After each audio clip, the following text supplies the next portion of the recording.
I'd like to welcome everyone again to this week's SMART webinar talk. We're very fortunate to have with us Dr. Dennis Blade and Dr. Joseph Tatman. Hopefully I pronounced those correctly, from Innovative Decisions, Inc. Together they have more than 75 years of experience in decision support technologies, and are going to give a presentation today titled What Hath Reverend Bayes Wrought? Powerful Probabilistic Inference on Your Laptop. So I think probably I shouldn't say anything else other than leave that as a good way to introduce our speakers for today. Thank you both.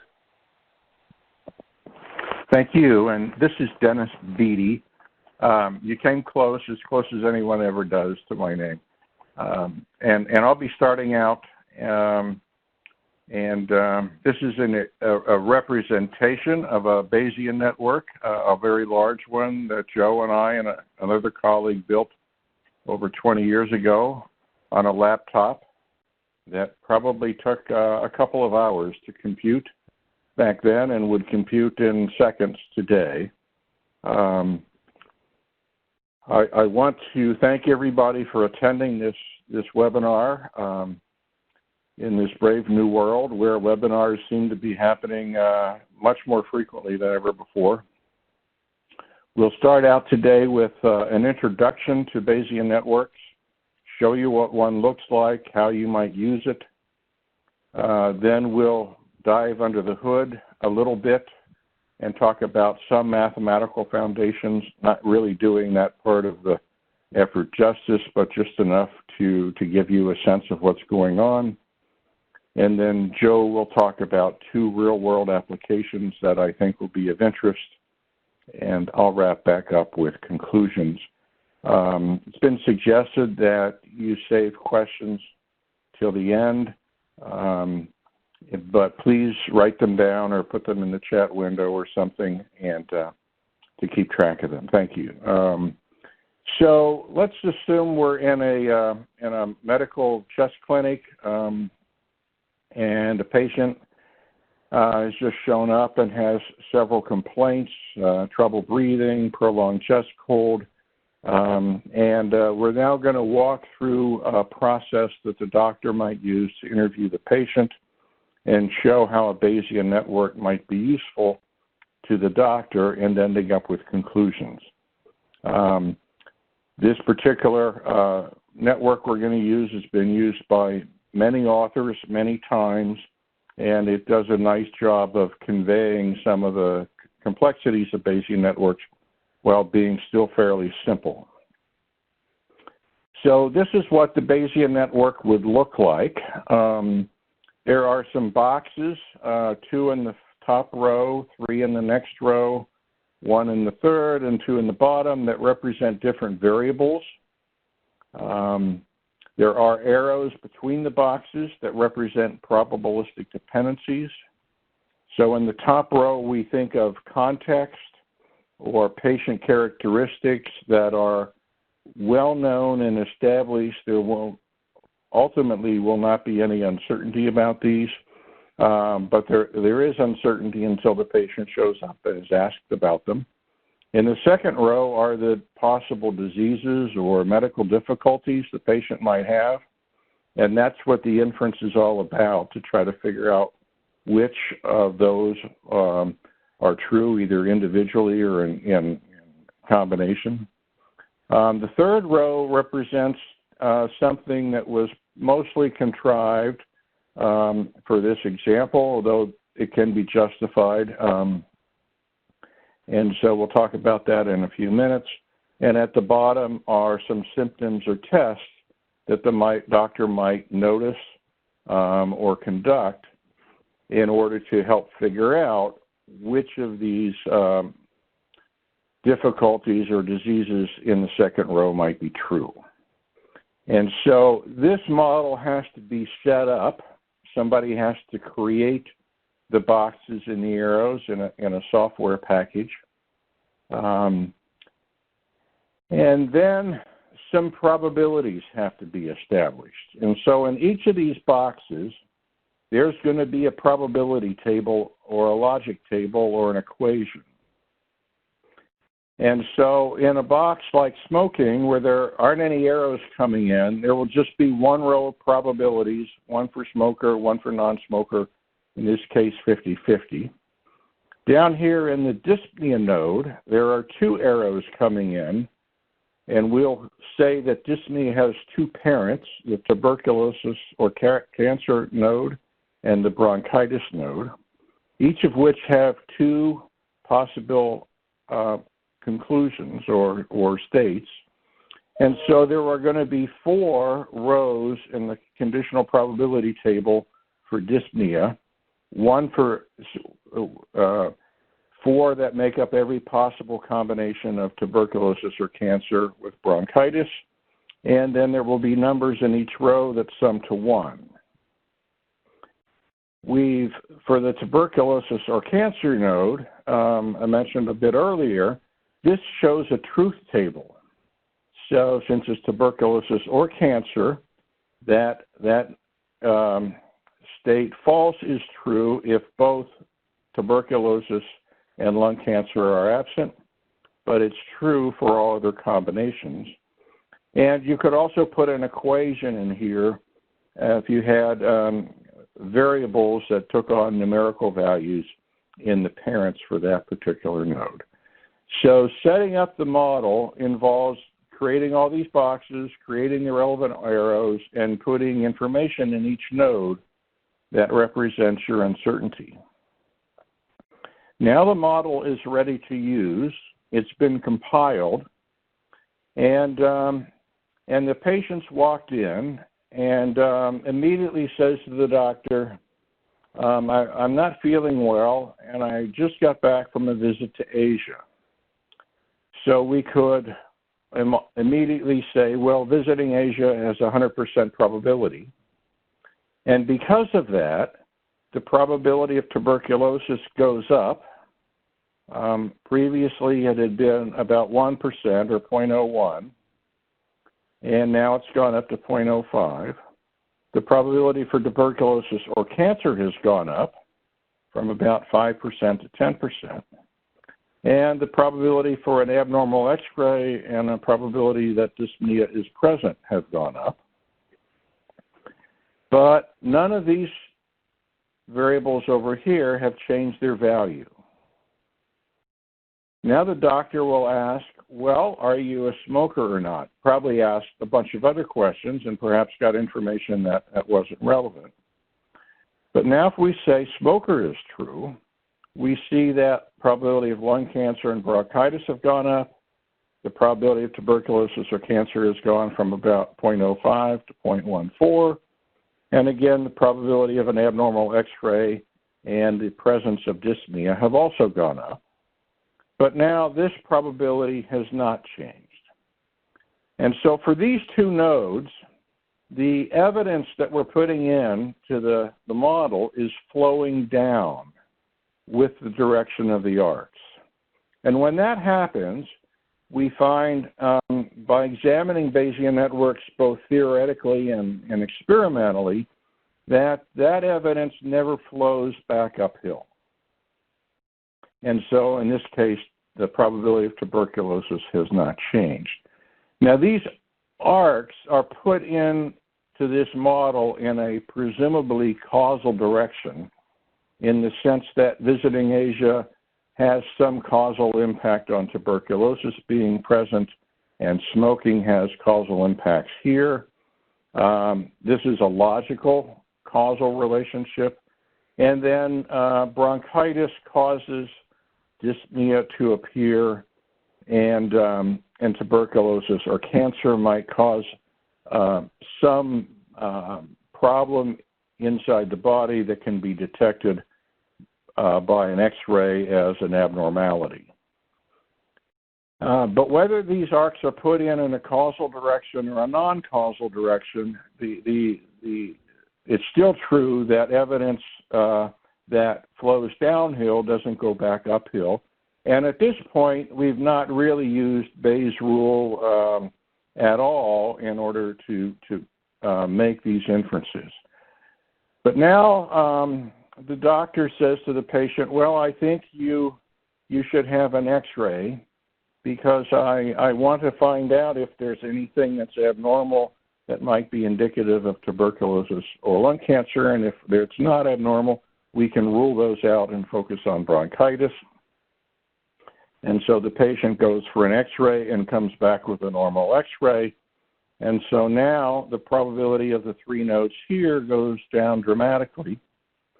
The probability of dyspnea goes down, because when evidence flows uphill, it then also will flow back downhill. But the probability for bronchitis doesn't change because this evidence is now flowing down and in general will not flow back up. So this is an example of a Bayesian network that is relatively simple and gives you some insight into how this works. Now, the doctor, back at this point, could in fact have said, I want to diagnose 1 or all 3 of these.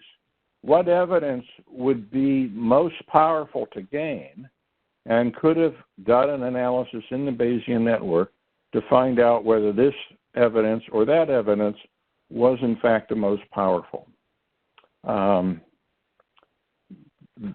I have not done that and don't know which one it would have been, but in any case, we're sort of at the end here. What I'd now like to go to is a little bit of the mathematical underpinnings of this whole process. This is Bayes' rule. You've probably seen this in a statistics class or just on the internet in some of these data science activities. And this is just an algebraic manipulation that he did. 1 line of algebra. We wouldn't be talking about Reverend Thomas Bayes today, about 250 years after his death, if this is all he had done. But what he did contribute is a philosophical interpretation, which is I can think about the probability of a hypothesis being true given evidence, given data, as equal to the probability of getting that evidence if the hypothesis is true, times the probability of the hypothesis divided by the probability of the evidence. Bayesians call this the posterior probability of the hypothesis.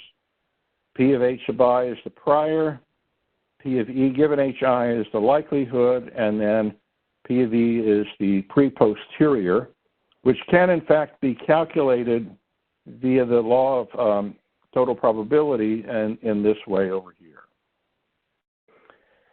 Now, as you saw earlier, we really were dealing with a graph. In fact, we were dealing with a directed graph, which is a graph of nodes and arcs where the arcs have a direction.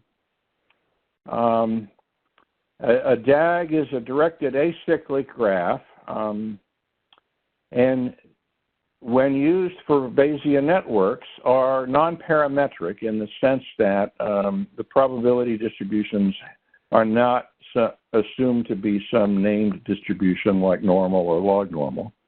A node represents a variable.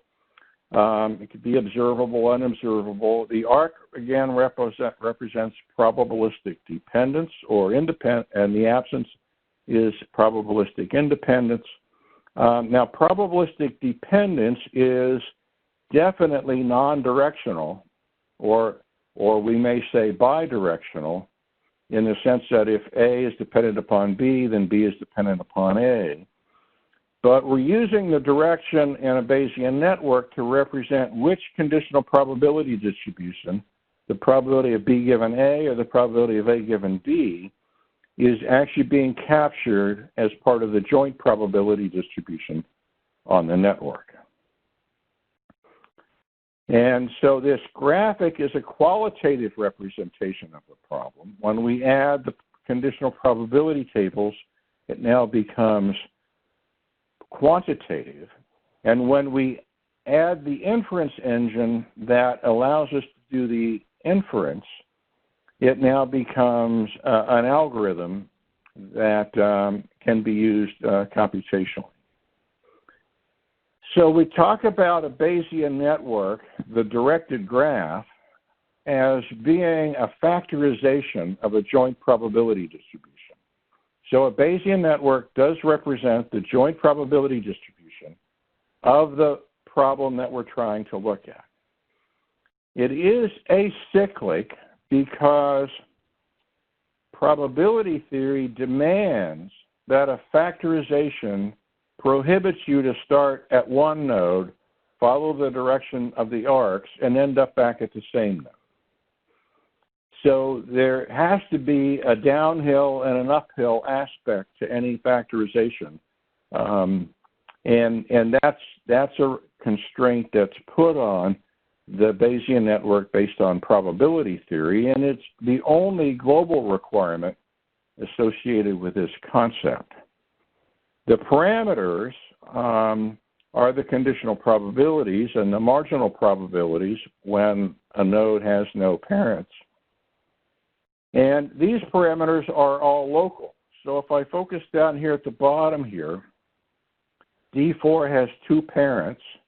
So the conditional probability of D4 is dependent upon Z2 and D1, but then is not dependent upon anything else in the network. And so that's a very nice modular capability that allows us to make changes over time to parts of the network without disturbing other parts. And then the behavior is based upon conditional independence of various nodes in this whole process. One thing that I wanted to say before moving on is that this model can be learned from data. It can be created by experts, or we could use a combination of expertise and data to create this network. Now, the message passing computation algorithm that's underneath the hood of what I just showed you is shown here for a simple, what's called a singly connected network. So not only does this network, it's cyclic, but it has no semi-cycles, so I can't start at one node and end back at the same node, even if I ignore the direction of the arcs. And this is the problem that Judah Pearl first solved and wrote about that got Bayesian networks started. And in his algorithm, you might get data at two nodes simultaneously. There are two kinds of messages, pi messages and lambda messages. The lambda messages go against the arc, the pi messages go with the arc. And so when I put data in, I do a series of message passing operations and end up with a posterior distribution based upon the two pieces of evidence. And this is the computation that allows this whole process to be incredibly fast. Most networks are not singly connected, but are multiply connected. Pearl's algorithm does not work for those, but there are many other algorithms that have been developed that work in multiply connected networks by transforming this directed acyclic graph into a non-directed singly connected graph on which we can do the inference and then translate the results back to this graph.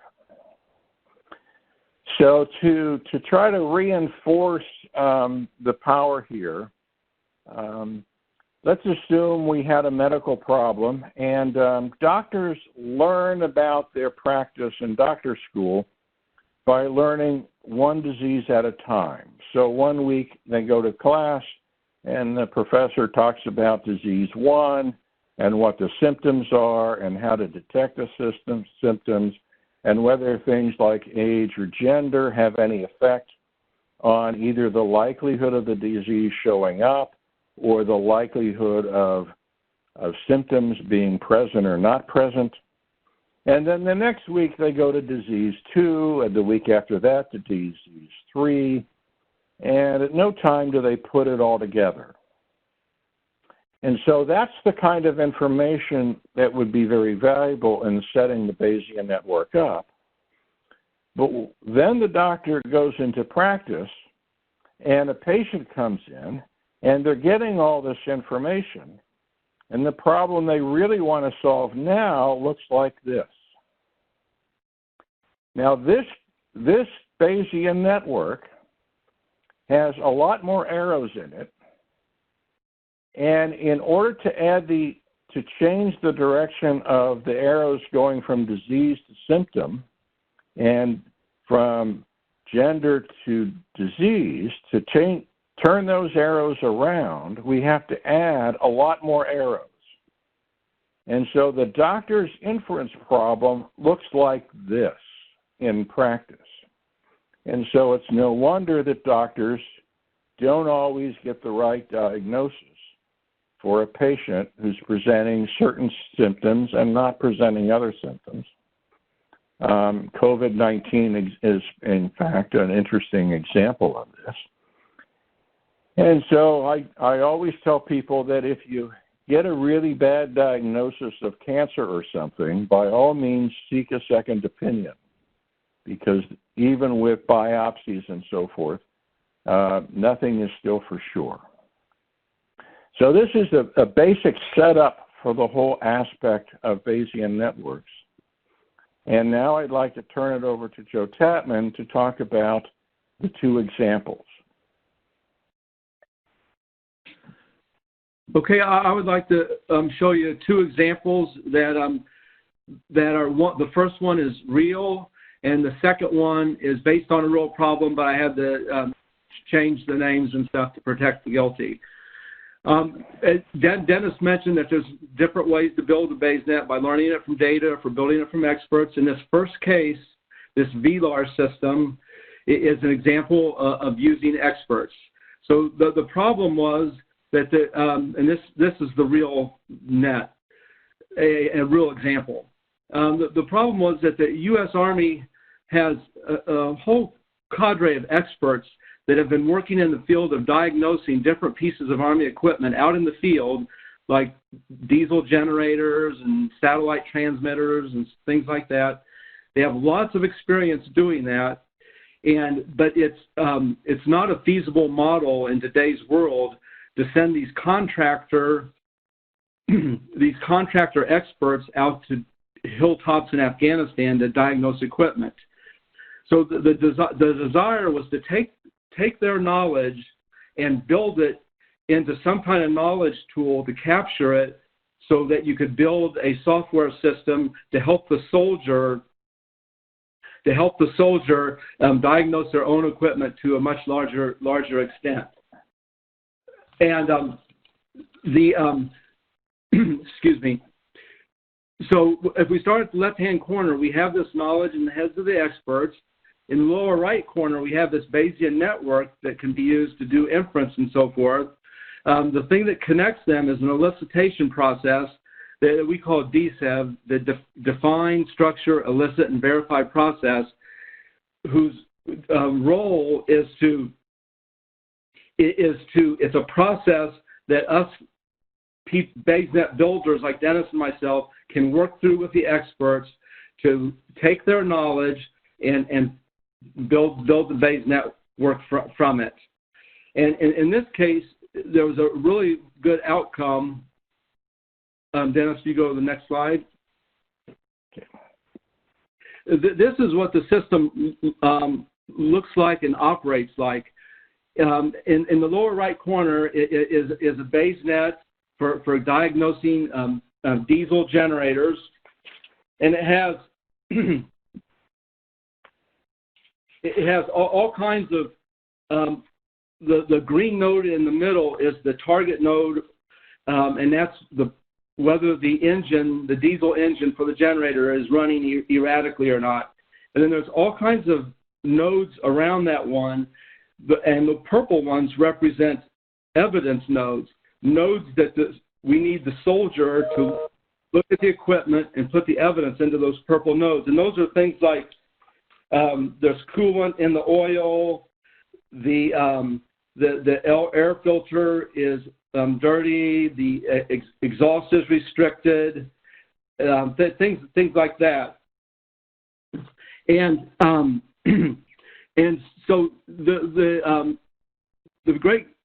really good thing that this tool did was to take that net and build a software system around it that would help a soldier frequently that may not be an expert on diagnosing this equipment, help them through the process.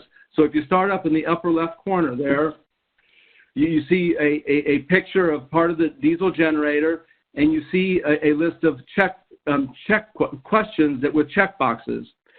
So the tool gives the soldier a nice graphical representation of what he needs to do, and it shows him where he needs to check. In this case, it's pointing to the injectors, gives him the questions he has to answer. So the soldier answers those questions on a combat-capable laptop, and those results feed into the BayesNet in the lower right here, and goes into the purple nodes, which does the calculations, and it does one of two things. Either says, oh, this line replaceable unit XYZ needs to be replaced, or it says, oh, we need to, now that we have resolved these issues, we need to go to a different line of questioning, because we found out something, but we don't know the right answer yet. So it's going to go to a different node with different evidence and so forth. And this system has been built for, as of last year, had been built for eight different pieces of Army equipment, two different tactical generators, a high antenna for radio communications, which is a blimp, a satellite transmitter transporter, and part of the Patriot missile system. So this process is interesting because it's really been implemented and it's out there working, and there's been quite a few benefits for the high altitude radio communications blimp. They were able to reduce the service personnel for diagnosing and servicing the major piece of electronics on that blimp from 23 people down to one person, and had a savings of $10 million in doing that. And then for the generator, they were able to save $2 million by avoiding an overhaul of the diesel generator at a depot, which is much more expensive than fixing it in the field. And they are also able to increase operational readiness by 30%. So by having this tool that helps the soldier, and frequently the soldier is not nearly as experienced in fixing the equipment as that contractor expert that's been doing it his whole life. So this really helps that inexperienced soldier, and then it also turns out to be a fantastic training tool so as the soldier works through this process where he's being led to check different things and so forth, he's able to learn the diagnostic process. So it has quite a few benefits, and one of the big benefits is that the Army doesn't like to send civilians, like contractor field support engineers, does not like to send them into hostile environments. And so this tool allows the soldier to be able to fix a lot more of their equipment without the assistance of the civilian being on site. But frequently the civilian will be at a distance, with the soldier going through the process of diagnosing and radioing or telephoning back to the field service engineer who's back at the base or whatever. Okay, so that's VLAR, virtual logistics. Dennis, could you go back one slide a second? Yep. The VLAR is a virtual logistics assistance representative. It's basically a virtual way to replace that to some extent replace that field service engineer. So now go ahead to the next example, Dennis, which will be 2 slides. Okay, another example, and this one is a constructed example, but it relates to a very real problem that I work on it almost every day for our customer. And there's a huge problem, as I'm sure all of you know, there's a huge problem on the southwest border in the United States. In this case, this picture shows a piece of the border between Arizona and Mexico, where drug smugglers had built a tunnel from an abandoned Kentucky Fried Chicken place on the U.S. side of the border in San Luis, down under the border to some kind of warehouse building or something in Mexico. And of course, they're doing this both for the smuggle narcotics as well as human trafficking. So the law enforcement faces a huge, multifaceted problem in trying to fight this construction and operation of these tunnels. And so there's 3 questions they might be asking themselves. One is, before they find the tunnel, they're interested in where is the tunnel. Once they find it, they're interested in what kind of operations is going to be done in this tunnel. And then thirdly is things like status. And to figure those things out, let's focus on the status one first. If you're trying to identify the status, you're going to have a lot of indicators, things like let's make the assumption here that we know where they're building the tunnel, and we're trying to figure out the status of it. Is it in the beginning of construction, the end of construction? Is it in operation? And so there's a lot of indicators that have to be combined. Things like at the 2 endpoints, the type of vehicles, the types of equipment, and so forth. Things like spoil. When they dig out these tunnels, there's a lot of dirt they're removing, and frequently you get an indicator of that spoil being added to or removed. There's also seismic information from seismic sensors, and then there's things like if they've connected certain cell phones with known smugglers, then sometimes they can use those cell phones to figure out what kind of people, which individuals are visiting the tunnel construction, and from that can figure out things like what drug cartel is running the tunnel and so forth. And then the Bayes net that pulls all this together is in the lower right, and the green node is the target node or the hypothesis node. And in this case, I simplified it to is the tunnel ready for ops, for operational activity? And there's several indicators, things that we were talking about, things like equipment type, which is indicated by the yellow node, and then the purple nodes indicate an actual observable that will tell us the value of the indicator. In this case, for equipment type, it might be a drone photograph. Another indicator, the spoil, the observable that would help us figure that one out could also be an aerial drone taking photographs of the area, looking for piles of spoil that are either getting bigger or smaller. And then we also have another indicator might be certain kinds of ground vibrations, which could be picked up with seismic sensors and so forth.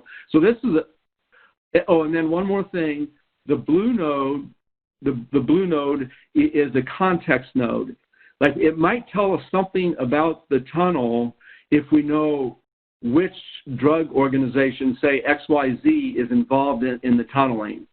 So by knowing what organization is involved in the tunneling, that might tell us information about the tunnel, something like how ambitious are they going to be in the size of the tunnel, the length of the tunnel, the types of things they're going to be smuggling, and so forth. So this Bayes net here in the bottom right is a very classic Bayes net.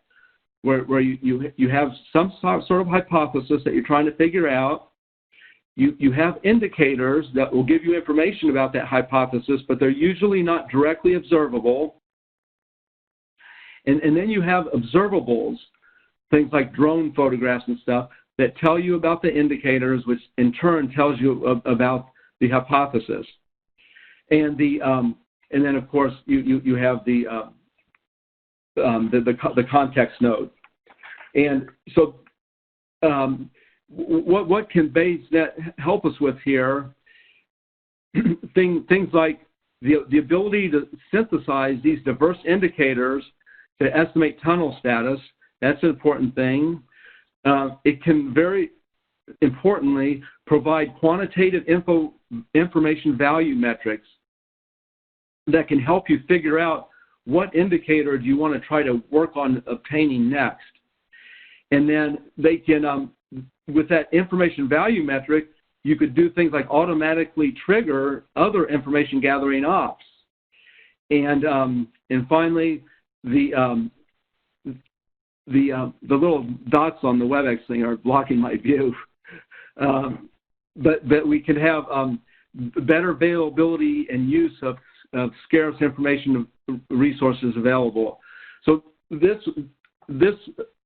one really lends itself to an operational system to build software around this BayesNet, which will take information that's being collected and put into various databases, put that into the net, update the hypothesis, how likely the tunnel is used in operations, and update the information value metrics, and then suggest what indicator you should go after next.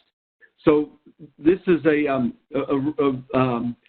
think a good example where a really good use of BayesNets in combination with software to produce a system that can really help us in our intelligence gathering. Okay, so Dennis, back to you. Thanks, Joe. So this last chart just kind of presents some conclusions. We'll start at the 12 o'clock position, and I don't want to spend a lot of time on this so we can get to your questions. But generally speaking, people find these kinds of graphical structures intuitively understandable, and therefore they're not a black box, very explainable. The information, you can put evidence in and quickly get updates to the posterior distribution. These are really perfectly suited for diagnosis problems, classification problems, sensor fusion and integration problems.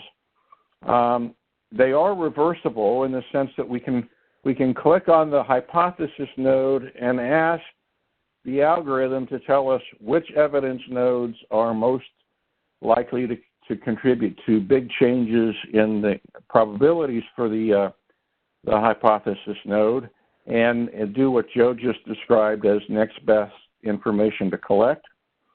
As it says down here at the bottom, we can build these models with data or expert judgment or both. They're relatively easy to use for validation assessments and meta-analyses.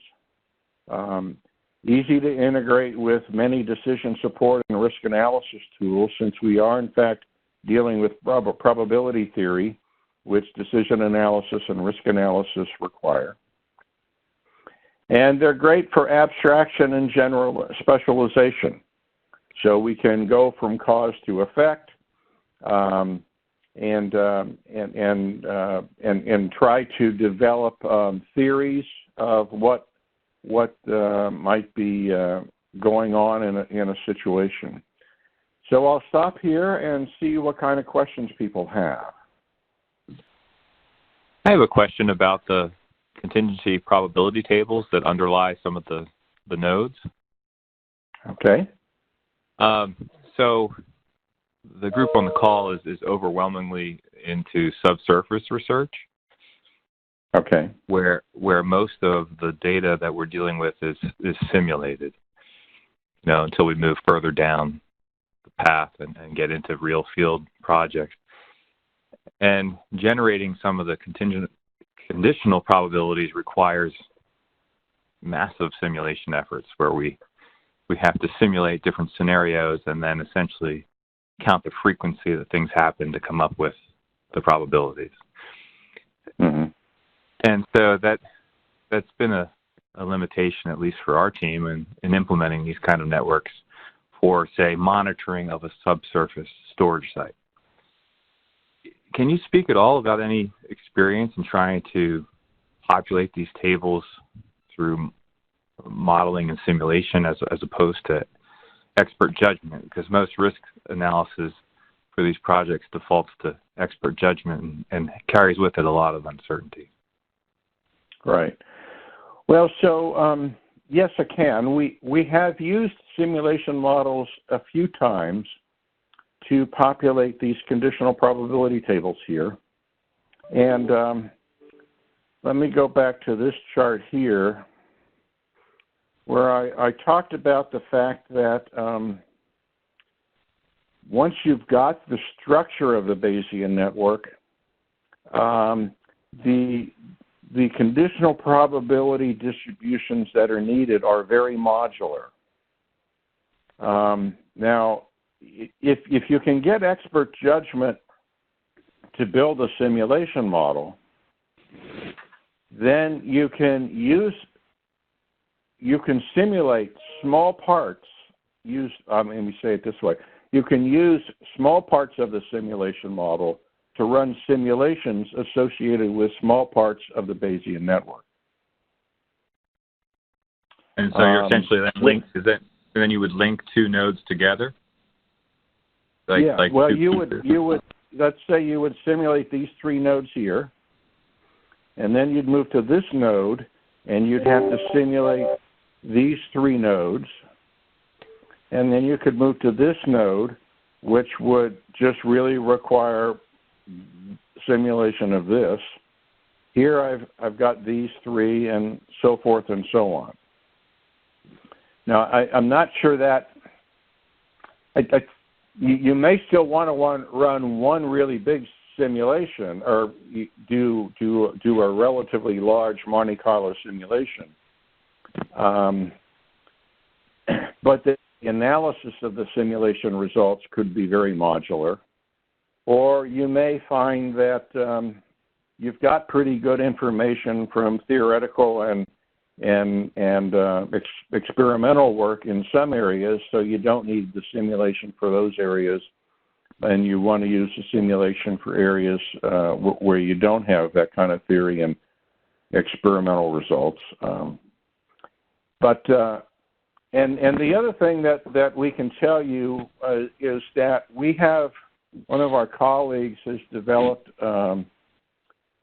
a connection between an API for a Bayesian network package that we use and are showing here in these graphics called NETL, and a simulation model called ExtendSim, which we use fairly extensively for simulation projects that we do. And so you can, if you've got a part of the simulation model that's very expensive to implement, and you can learn a Bayesian network from simulation results, you can then put a Bayesian network inside ExtendSim to do part of the simulation model activity. And so there is a nice interaction between simulation tools and using Bayesian networks in that you can use the simulation model to learn the Bayesian network. You can use the Bayesian network to reduce the computational time of the simulation model. That's great. Thank you. Okay. So I have a follow-up question on that. Have you guys looked at where the probabilities change over time for various reasons? And also kind of a similar but different question where, let's say, corrective actions or, For example, in your smuggler example, the smugglers change their behavior over time. Have you guys looked at those? So what we call dynamic problems where things are evolving? Yeah, Dennis, can I take a shot at that? Sure, go ahead. Yeah. Can you move it to the smuggling slide? Okay. In the project that we're working on that involves nets like this and sort of problems sort of similar to this a little bit, a big part of the modeling is information decay. When you get this observable, it gives you information. Say, was this aerial drone photography? Well, let's do this one. You take aerial drone picture, and you see a spoil pile that indicates they might be digging. Well, that's a dynamic situation. The spoil pile usually is going to be either increasing because they're digging, or decreasing because they're done digging and they're trying to hide their tracks. And so the fact that you got this picture that says, oh, there's a spoil pile of a certain size, that's dynamic. And so we have a way to decay this information of this picture, and we work with analysts that have thought a lot about this, some subjective experts that give us subject experts who give us a lot of information to help us figure out how to decay this information over time. And then your second question, could you repeat your second question again? Well, first of all, that's at least one example where the things are changing over time.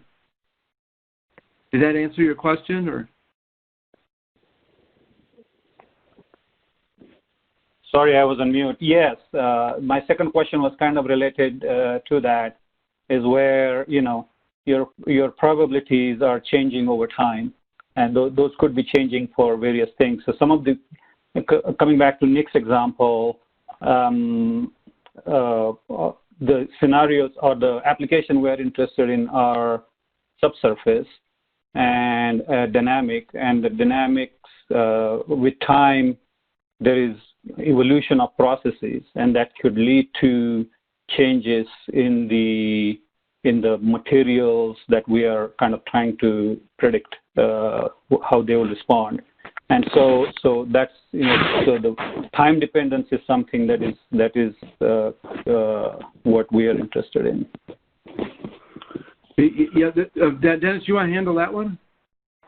Yeah, so there is a branch of Bayesian networks called dynamic Bayesian networks, and I don't want to get your hope up too high, but a dynamic Bayesian network is a Bayesian network in which you've got one of these kinds of networks at time t, and then you've got the same network at time t+1 and t+2 and t+3.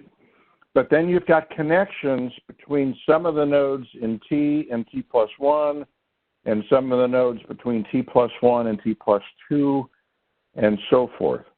Now, generally speaking, in dynamic Bayesian networks, they address the aspect of the fact that my probability that for this tunnel example, it's going to be an operation or not is changing over time because I'm getting evidence at time t, and if I don't get the same evidence at time t+1, then there is going to be an inherent decay in what I had learned at time t, and so forth. And so what these dynamic Bayesian networks do not address is the fact that the probabilities between the nodes at time t+2 are going to be possibly different from the nodes at time t. Now, you can go in and manually make that happen if you understand it. But the broader thing that you want to do in problems where your probabilities might be changing with time is to build in some context nodes that might change in time that therefore might cause a different set of conditional probabilities to apply as a context node changes. So, for example, in this particular problem, I might have one set of probabilities for this model that you see here in the bottom right if it's early in tunnel digging. When it gets to be closer to the middle or late in tunnel digging, some of these probability distributions might change. And then once the tunnel gets into operation, some of the conditional probabilities might change again. And so you're going to need to have some variables, context variables, that change as the probabilities change, that can reflect the fact that the probabilities are going to change. And if you can do that, you can begin to get a handle on a problem which I agree with your question is a very difficult problem to address. Yeah. All right. Sounds good. Thanks. Okay. Any other questions? Yeah, this is Jeff Burgard at P&L. Can you hear me? I can. Yes. I just have a quick question. So most of the examples you've shown here, they're kind of just true false, so they're discrete probabilities. Yeah. You know, for the subsurface problems that we're primarily interested in, a lot of the key uncertainties are, for example, the 3D spatial distribution of rock properties that is very poorly constrained. And so it's a very large dimension, or even, you know, spatially continuous, really. Can you talk about how this sort of approach could be generalized or how it could be adapted to include things like that? Yes. So, and that's a very good question that I thought about having a slide about, but didn't. So Bayesian networks come in two flavors. One where all the nodes have a discrete number of states. Now the variables might be continuous, but I've chosen to discretize a continuous variable into 5 or 10 or 3 states. So that's one approach. The second approach is to say, no, I really, truly need continuous variables. And there you have one choice and only one choice, which is to assume that all of your continuous variables have normal probability distributions. Now, you can have a mixture of discrete variables and continuous variables, but no continuous variable can be a parent of a discrete variable, and which means you're going to have discrete variables that are parents of continuous variables and continuous variables that are parents of continuous variables. And so I've got a mixture of normal distributions.